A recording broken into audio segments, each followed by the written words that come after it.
Well, good Tuesday evening to you. Chris Hare here, the Crypto Cowboy. I am a multi-time world champion team roper, and I'm taking the experiences and the dedication that I've learned to win these world titles and bringing them right here to the crypto desk to make you guys world champion crypto traders.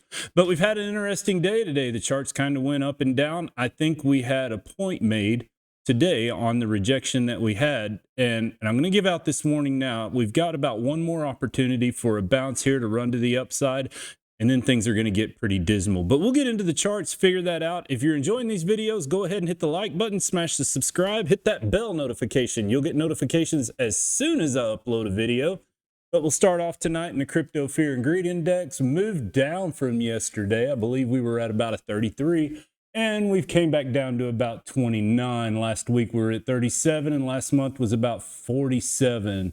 But you can see, and what I say over and over each and every night, is that when you're in fear are usually the best times to buy. You can see we hit it here, we launched out, came down here, waffled around for a little bit, launched out, went to extreme fear, and that was a great time to buy. We went on that huge run basically all summer, and now we've came back down and we're in fear. We dropped down a little lower the other day, but we've kind of picked up a little bit, and like I said, I think it's going to get a little dismal. Stick around to the end of the video. I go over a lot of weekly charts, and we'll talk about some long range targets as well. Bitcoin increased its Bitcoin season today to 26. We were at 28 yesterday. So as Bitcoin's running up and alts are tanking, it's just taking over. People are selling their alts, rolling it into Bitcoin. I think there may be some money coming into Bitcoin now that gold's kind of topped out, looks like, and may take a little relief here. But yeah, what we want to see is, especially for Ethereum and the altcoins, is we need this thing back up in the lighter and the darker blues. Like last month, we got to a 63, and then the big run back in November and December, we got all the way up to 87, and alts just kind of did their own thing. And that's what we really need for them to take off again. But unfortunately, I'm not seeing it right now. We'll go on to a liquidation heat map. This is what the market makers use to track liquidity. So if you've got a long trade in, they know where your liquidation points are, and that's what these brighter areas are, is where everybody's liquidations are. And you can see we've got way more to the downside than we do to the top side. We do have a pocket right here at about 112,000, and there's a little brighter down here, but that would be to the downside, 107,000. You can see it's kind of wicking out here. I think it's kind of exhausted what it's looking for, and it's going to come on down. But as short liquidations, we got 1.17 billion to the top side, all the way up to about 118,000, and down to about 106,000. You're looking at 2.15 billion. So there's a little more that they need to come after down here. My question is we really need to set some kind of higher low here, or it's going to get dismal. But let's get into the charts. Let's talk about that. We'll start off with the 4-hour chart on Bitcoin. You can see the run up that we made today. I got a little optimistic for a little while. We broke over that 50 moving average. This is a smoothed moving average. It takes 50 of these candles and puts a fluid support and resistance line on the chart. Now, the yellow one I use is a simple moving average.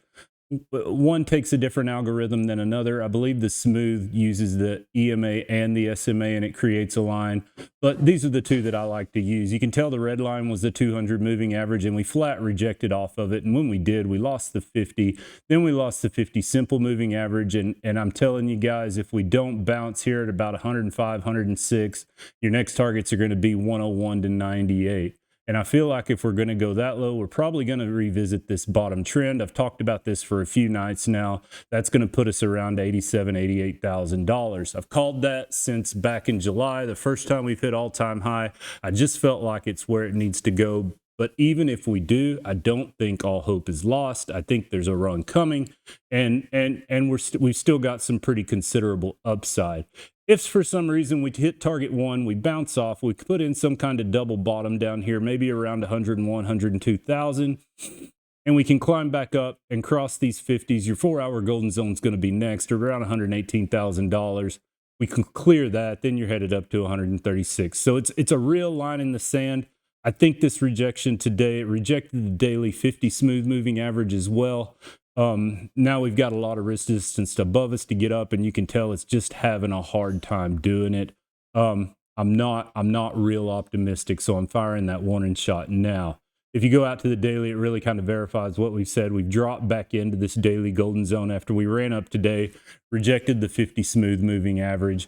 I did say 3 candles make a trend, and I said I really wanted to see what happened today. And we ran up. I got a little optimistic, but it flat rejected the 50 simple moving average, and now we're headed down.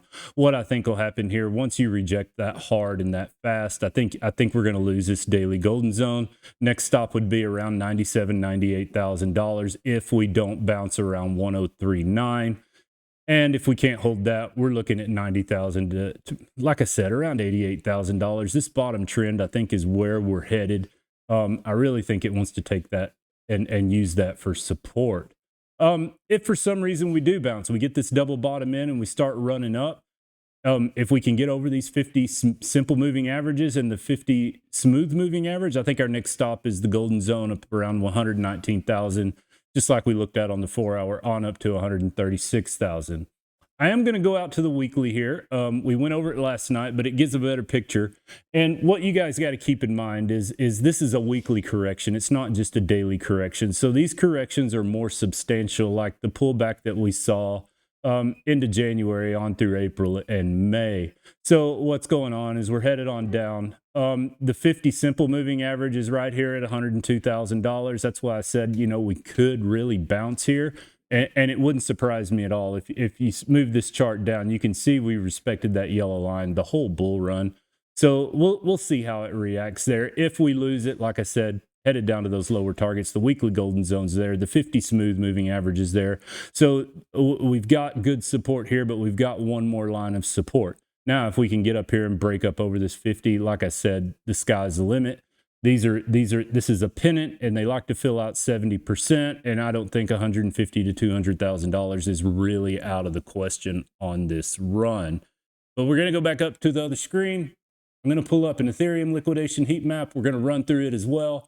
You can see we've got some bright pockets of liquidity up around $4,930. I'm not confident we go back up to grab that. There's not a lot between here and there, but in short liquidations, we've got about 1.02 billion to the top side. Long liquidations, little less, around 880,000. But you can see these pockets of liquidity are brighter, and I really think that's what we're going to go after. Once again, with Ethereum, I'm really concerned on if we set in a lower high, and it's not looking great at this time.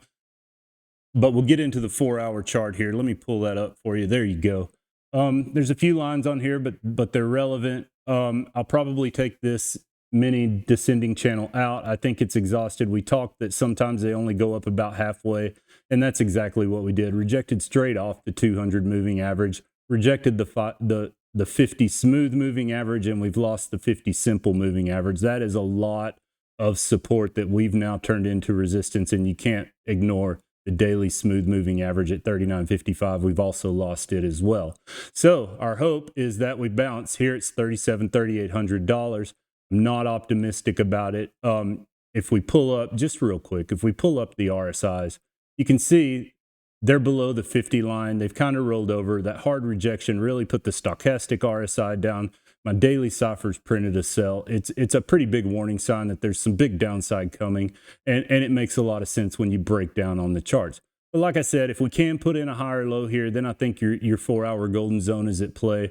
And like I said last night, we have to go past this 4-hour golden zone, because if we do not and we drop back in this channel, we're headed to the bottom of the channel. It happened a week before the Friday of the terrible dump, and we spent several days trying to retest, trying to reclaim it, couldn't do it, and then we lost it. And that's exactly what I feel like would happen there. But we've rejected all this. That's a lot of strong resistance above us. If we can get over it, like I said, we know where our targets are. If we lose this 786, if we lose about $3,600, next targets are going to be $3,500 to $3,400. And then if we lose that, you're looking at around $3,000. But this channel may come back into play. There's a couple of different ways you could draw it. You could make that a little bigger. I've kept it tight for now because we've not really seen any other kind of wicks to justify otherwise. But what I think has happened, this has used up about half of it, and now it's exhausted. It's coming on down to target 2. If you go out to the daily, I left the moon phases on the chart because we talked about it last night and I wanted to show you exactly what happened. So every time we get a white dot, that's a full moon. My buddy Leisure Fish uses these. He's got it down to an art. I usually talk to him about these, especially when they're coming around, about what the pattern is and how it's going to look. But you can see every time we have a full moon nearly, we pump up. When you get a bare moon or a full or new moon, we go down, and you can see there's a pattern: full moon up, bare moon down, full moon up, new moon down. This full moon was a little different. We did get some upside. There's a small little green candle there, and then we had our terrible crash. But you can see the new moon printed, and what have we done? We've gone down, and that usually works for a few to several days. I don't know how accurate they are, but they're accurate enough that I pay attention. You can see a clear pattern with them, so I use them. So with that, staying out of the bias, if we can put in a higher low here, then we've got a lot of resistance to get above. We've got the 50 smooth moving average and the 50 simple moving average up here. If we can break out, targets are 45.88 and then on up to about $5,900. But if Bitcoin can hit $200,000, I don't see any reason that Ethereum couldn't reach on up to this 2.618, somewhere around $7,000 to $10,000. But that's a pretty good rundown. We'll get into the weekly chart here. It'll give you a better picture of what I'm talking about. Let's turn off all those moons. Says they're off, but we're going to try. Okay, well, they're going to be there for tonight. But anyway, you can see we're in a bull flag. So that's optimistic. I've adjusted my things here. I don't think you can get any lower than about $2,800 to $2,900. The bottom of this channel, like I said, puts us around $3,000. I think somewhere in here we bounce. You know, you've got your 50 simple moving average, your 50 smooth moving average there. Now then, last time we had a big weekly correction, we did go down to the 200. That's going to put us right here around 2158. With the trend lines that we've got, I don't see that happening. I really think we're going to bounce somewhere in here and make a run to the upside, but we can't rule it out. I want it there so you understand what's going on. I'm not trying to paint a picture of doom and gloom here tonight, but I don't think there's any upside coming in the immediate future. But that gives you a pretty good idea. There's a little bit of hope left. I hope for all of us that works out. It's been a pretty bloody October. Everybody expects a run up over October but September was so good. What do? You know, everybody thinks September is usually red, and we had a really great run. We broke all-time highs. So it's not always what you think. History doesn't repeat, but it rhymes. That's why I'm comparing everything to the big weekly dump that we had back in January. I feel like it's got a little more downside before we kind of finish this move. But mentioning that, I hear a lot of times in the crypto school, you'll find a link to that in my description. A lot of guys want to DCA into these leverage trades. Personally, I don't do it. I don't open a trade without a stop loss. The idea behind the DCA trade is you use something like 3x and you just add to it as the price goes down. And that's great. And a lot of times it works, and you can't argue that. Connor Kenny makes an absolute killing off of it. But my concern is, if you have a situation like Friday, they've done it once, they know they can do it again, what happens then? You've lost all this money the last time it happened, and you're going to repeat the cycle. There's a definition of insanity to that, is repeating the same mistake over and over and expecting a different outcome.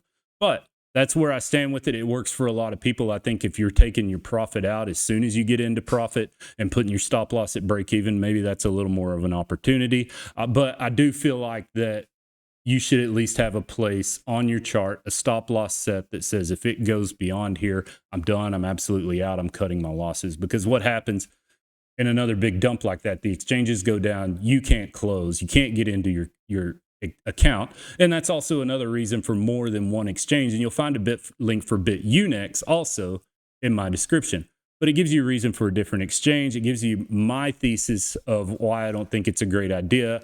I'm very big on capital preservation and risk management, and I like to take safe trades, and I like to have control of when that trade ends. I don't like to be in the red a long time. I like to wait on the move and attack it from its place of strength.